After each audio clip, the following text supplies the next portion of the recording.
So, on the face of it, another defeat for Manchester United is another miserable evening at Old Trafford. But is context required, Neil, in terms of the opposition tonight as well? Yeah, I thought the opposition were outstanding, particularly in the first half. They were slick. They had all the experience of a top European side. I didn't think United played dreadfully by any means. I just thought there was a gulf between the teams in terms of nous around the pitch and, you know, quality in the final third. I mean, United are going through a difficult spell at the moment right now, Liam, but as Neil said, did we see Juve are top of Serie A by 4 points? Yeah. Manchester United are mid-table, mid-table in the Premier League, 10th. Yeah, no, it goes to show Juventus are a top side, and a good comparison to make is the comparison between both sets of centre-halves. Got Bonucci and Chiellini both played up top level throughout their whole careers, absolutely outstanding centre-halves. And you're looking at a young Lindelof and Chris Smalling, who's been in and out of the team. And I think there's a huge gulf in the difference in class at the moment between the two sides. You look at the front players for Juventus, Ronaldo, Dybala, they're world-class players. And at the moment, Lukaku's not playing up to his standards that he would expect. And it was, in the end, I wouldn't say comfortable, but Juventus were worthy winners on the night. There has been criticism, or certainly the observation, that of late, Manchester United only come to life when they go behind. But especially against a team like Juventus, would that have been madness to have gone for it right from the start? Yes, and it's very difficult to take the game to Juventus with the quality that they have. Liam touched on the difference between the two sets of centre-halves. I thought in midfield tonight, Juventus were outstanding. Betancourt and Pjanic and Matuidi. And they just seemed to have more legs. And, you know, getting down the flanks in the first half, the two full-backs were getting around the back of, you know, whether it be Martial on one side or Rashford on the other. They totally dominated the game from the goal. It was eachy-peachy until the goal, and then the psychology of the game changed and Juventus got really on top. And United had a little bit of, you know, a few spells here and there, but they never really threatened Szczesny that much apart from Pogba hitting the post, who, again, was, with Pogba tonight, it was just bits and pieces, you know. I mean, the other thing as well, there was a lot of talk about Cristiano Ronaldo returning to, really, it was the ground where he announced himself. He was involved in the goal. He brought out a wonder save from David De Gea as well. Did he look to you like somebody who not wanted to prove a point, but it was a matter of pride, his display? Yeah, I think he was absolutely outstanding for Manchester United. He was a huge part of their success on and off the pitch. In terms of off the pitch, his ability to work hard and improve as a player. It just summed up the time that he was there. Manchester United won Champions League titles, won numerous Premier Leagues, and he was a massive part of that. And it would have been great for him coming back to such a big stage this evening. I'm sure he would have liked to have scored a goal. He had a hand in Dybala's goal. But you just, in terms of the game, I just think there was a big gulf in the difference in the quality of teams, and the fact that they didn't need Ronaldo at full tilt and still pretty much showed what a good side they were going away to Manchester United. Just goes to show how far away they are from Manchester United at the moment. Does it also potentially show what a good performance it was by Manchester United against Chelsea at the weekend? Yeah, I thought it was a very good performance from Manchester United. I thought it was full of character, you know, and quality, and a big improvement on what we've seen in previous weeks. I think, you know, we talk about pivotal moments in the season. Maybe the winner against Newcastle will give, you know, United's league form a kick-start. They're still finding their feet in the Champions League, which, you know, was shown tonight. But there's definitely been a sea change. I didn't think the body language of the players was as bad tonight as it has been in previous games that I've seen them play. Sometimes I've seen them in Europe and they've been really poor, you know, almost looking disinterested. I didn't see that tonight. They just came up against a better team. Yeah. I mean, it certainly didn't affect the result. But it can't help, and it does seem bizarre for a club the size of Manchester United that Jose Mourinho has to get off the bus and walk. And they were fined for being late against Valencia as well. They changed hotels to be closer. Surely logistics aren't that difficult to work out. It's crazy, you know. It's mad at a club of Manchester United's size, the manager that Jose Mourinho is in terms of preparation and organisation. All of those 1% add up to your performance on the pitch. So they need to get that right, because you need to give the players the best opportunity. You're playing against a world-class team in Juventus and you arrive into the game late. Same thing happened against Valencia, and the performance wasn't good against Valencia either. So that, in terms of preparation and organisation, and that's huge. That's huge. And at the moment, how much does it affect you boys when you're stuck in traffic, and especially at home? At home, when you're in, you get your own routines. You have your own space. You know, you have the same walk in, the same walk through. You go through the same routine. As soon as that's knocked out of sync, it can affect some players. Some players don't affect at all. Other players really need their routine and to go through things properly. And for me, that's just amateurish. You know, if that happened in League Two, the manager would be upset. Especially for a home game. Home game. You know, in the Champions League, where everything is laid out for you, Jeff. You know, the security's all in place. The timings, you have to be there at a certain time. You have to be in the dressing room at a certain time. You have to leave the dressing room at a certain time. And you have to be ready for kick-off at a certain time. Otherwise, all these things add up to fines. In terms of what Liam's saying, as a player, it would have knocked me right off kilter. Because you're tense enough, you know, before a game, especially a game of that magnitude. So you're sitting there in the bus and you know you're late. All of a sudden, that adrenaline and tension starts to filter through almost the, you know, uncomfortable level. Yeah. Whereas you're just knocked out of that routine where you expect everything to be not set out for you, but you expect things to be done professionally and on time. And what would it add to that discomfort or feeling of unease if you see the gaffer get off, says, right, I don't want to be fined again, I'll walk, lads. And you're left on the bus on your own. It's not an excuse, but it's not good, is it? I think it shows his frustration at the process, and it shows that he is frustrated at the moment as a manager. He feels like he's not in control of a lot of things at that football club. And one thing we've always said about Jose Mourinho through his career, in terms of preparation and fine detail, he's always been known as the best. So things like that, you know, there's been legendary stories about him on the training pitch when a cone's a yard out of place. Meticulous in his planning and detail. And it does. That's what made him and makes him the manager that he is that preparation and meticulousness. And when you're late for a home game against Juventus in the Champions League, that's not going to help. And I think him getting off the coach just shows his frustration at the moment, the way things are going. It's almost as if, even with a positive, you know, the Newcastle result, he gets hauled up for swearing in Portuguese after the game to the camera. So there's a negative to what should have been a positive. All right, the first half wasn't great. The second half comeback was tremendous. Yeah, it was. Then it's a really good performance at Stamford Bridge. Then you have the scuffle, which I get, I understand. 100%. And now tonight, it's just one more thing that he doesn't need. And it's taken away his focus from what he wants to do. From part of his preparation in terms of getting the team right and getting them up for a huge game. And it's just all these little things just seem to be one story after another one at the minute, albeit not all of them are his fault.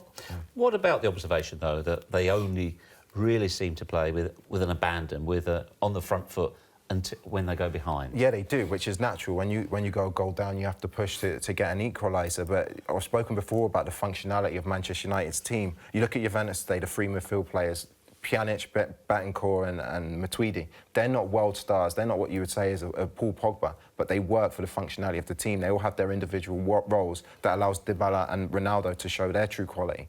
At Manchester United, I don't see it. I don't see... You have Matic, Pogba and Mata in the midfield three today. They don't have the dynamism of those three players that in Juventus' midfield that can feed the ball quickly to Rashford, Martial and Lukaku with quality and pace. Pogba seems to float around here, there and everywhere. There's no real set pattern of play with Manchester United, and for me, that's what's holding them back the most. The other thing is, as well, is they've got to think about the return leg. They sit second in the group now. You've got to be careful. So, I mean... The 4 points, and they've only scored is it 3 goals in the 3 games, so that's an issue that needs to be addressed. They're not scoring enough goals. You'd expect Valencia to beat young boys in the... You'd expect Valencia to beat young boys in the next game. And that will put Manchester United under immense pressure with the Juventus game coming up away from home. Juventus know that probably a point will do it for them, but they will want to reinforce the lead at the top. And we all know Juventus is such a difficult place to go and get any kind of result at any stage, whether it be in Serie A or the Champions League. So they've got to be careful. Well, looking at that, they need to go away to Valencia and win. You know, they have to go away to Juventus and away to Valencia. So Valencia, even on the fact that they've dropped points today, they'd be disappointed. They're in a really strong position. The fact they have the home game against Manchester United, which they've shown in the first game they can definitely compete with. And that's going to be a test of Jose Mourinho tactically about going away from home and trying to win a football match. Well, I was going to say, you know, we're not necessarily a tactics show, but what do you think Manchester United have got to do over there? I think they'll have to win. I think they'll have to win, and he will relish it, Mourinho. It's right up his street, that type of game. It'll be tactical. You know, I don't think...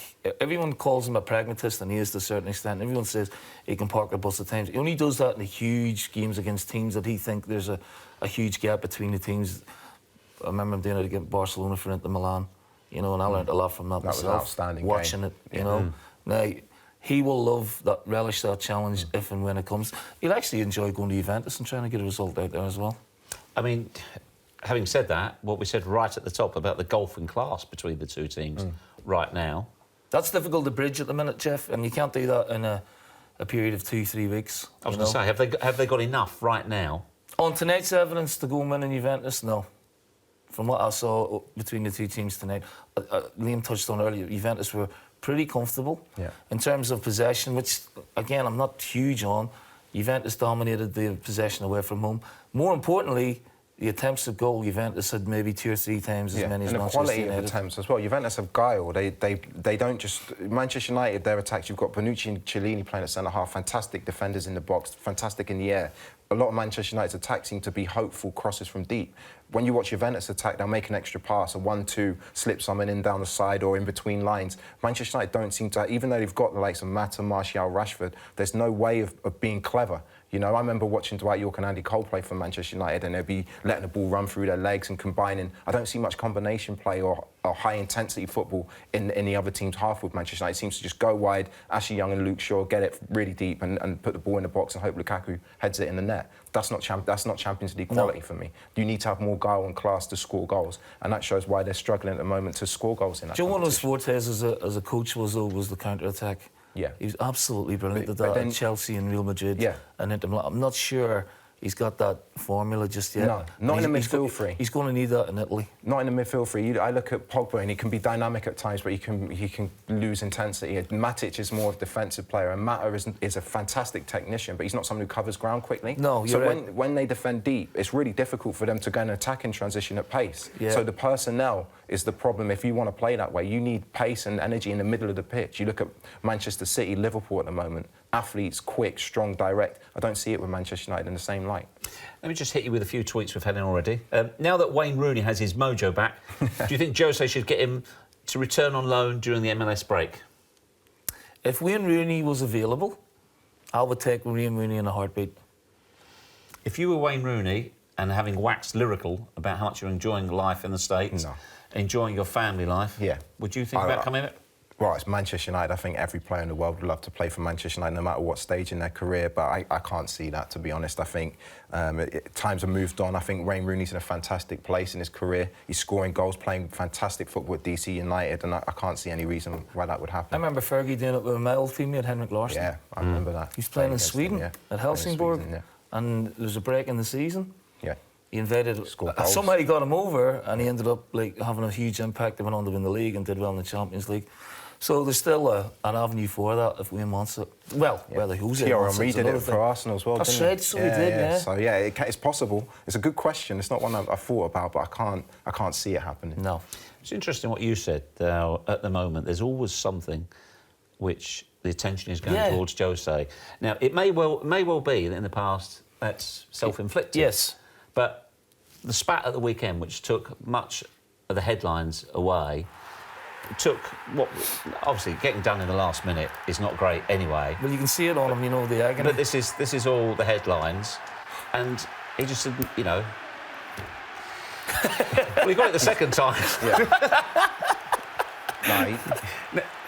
Been there. Now you've got previous on this. I've got previous, yeah. Do you have? I mean, everybody seems to have sympathy for Jose there. Are you with him? 100%. Yeah. Can't have that. That's totally disrespectful. It would be, hard enough to take from the manager, which I don't think managers do that often. It's usually the ones in the background, Jeff, that cause the problems. And this guy, whether he's a first-team coach, analysis or fitness coach or whatever, is completely out of order, totally disrespectful to the Manchester United dugout. They're feeling bad enough as it is. Yeah. Enjoy the goal, but certainly don't rub it in people's faces. That's basically borderline goading of Jose, and I can totally understand why he reacted that way. And again, it's taking the headlines away from what was a really good performance from Manchester United. And I feel for him on that aspect, but I'm totally with him on that. Have you had that happen to you? I have. as a bad? Couple of times. Well, the famous one with myself and Coisty, that was at the end of the game, and we had a few words with the Celtic staff at the weekend, at the end of the game, but that was, nothing compared to the level of that. And I've seen some pretty good dust-ups in Scotland in my time between other managers as well. Some people just seem to attract it. But listen, right now, I think probably the biggest, not the biggest positive, but I think it was really important what Neil said about the positivity in terms of the body language of Manchester United now. Since the Newcastle game, you know, all of the stories surrounding that game beforehand, speaking about Jose's job, which was extremely disrespectful. And if it's a leak or the journalist that wrote that column, it brought a real cloud over the football club. And that can do two things. It can break everything, or it can bring the group together.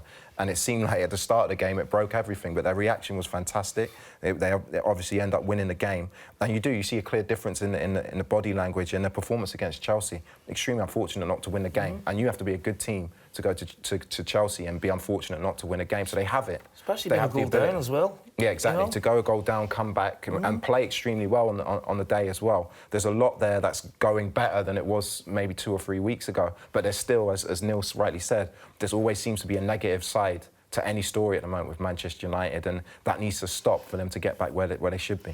I mean, Jose said in an interview ahead of the game at the weekend, he admitted for the first time to us that it does hurt. Of course it does. He said the criticism hurts and what's being said. And he said the Newcastle game, he said when the players read and saw those stories, it affected them.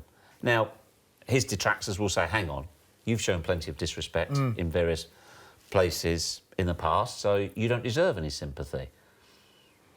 I understand why people would say that. There has been things that he said towards other managers over the years, Jeff, that have been distasteful, and he doesn't need to sink to that because of what he's done and achieved in the game. However, it's a lonely existence being a manager, and you know, I've managed a big club myself, and he's managing big clubs over the years. There's times he puts the front up, he's strong, through the good times, through the bad times. When things are going well, everything's great, and he's flowing, and he's full of confidence. Now he's having to fight. Now he's going to, you know, he's showing his, you know, he's baring his teeth now, and he's a human being. And what I didn't like about Saturday was the Chelsea chance towards him after all he had given to Chelsea over the years, and I think that would have hurt him, and that will hurt him, and I think that's why he's doing the 3. You know, don't forget I did that. That's his sort of the only way he can come back at them, really, because that would hurt him. I would hate to think I would go back to my old club like I did at the weekend and get abused like that. That would really, really hurt me as an individual, considering what I've given to that club and what Jose has given to Chelsea. And I can understand his standpoint on that from a certain aspect, no question. Ruud Gullit used to use an expression which I always thought was very good. He used to say, the tallest trees attract the most wind. Yeah. So when you're at the very, very top, you're going to get the most noise. Yeah. And, you know, you can't get much higher than Jose. What he's done in his career has been incredible, but he does attract it. But you imagine being... And this is not about sympathy, this is just observation of basic human nature. He wakes up and his player wakes up on a Saturday morning, you are getting sacked, no matter what happens today. Exactly. And that can't help team dynamic, can it? It doesn't help team dynamic, and it also... People forget he's got a family.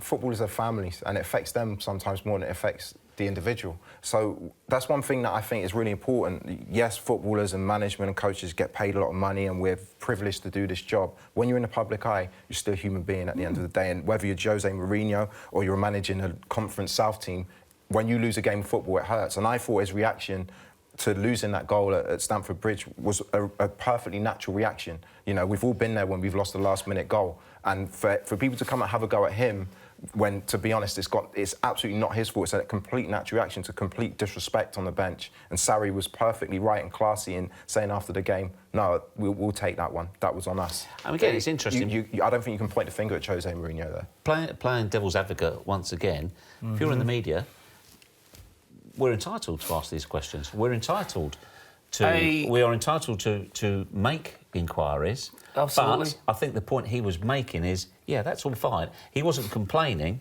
He was just saying, yeah, it hurt me and it upset my players. He said that's why I think we were so poor against Newcastle. So maybe he feels there's a little bit of skullduggery going on from the media trying to cause unrest again. Yeah. But Jeff, from a media point of view, the story has come from somewhere. Yeah. There's no way a journalist, you know, writes that strong a piece. Absolutely. Yeah. And I think the point of me just and then maybe somebody's backtracked within the board or at that level. Just go, no, look, Jose, it's all right, everything's fine. But it's come from somewhere. Yeah. Journalists don't throw those kind of stories out willy-nilly. Yeah. Well, it's my understanding that particular story, though, may have been slightly... well, then that journalist stuck his neck on the line for that exactly. story.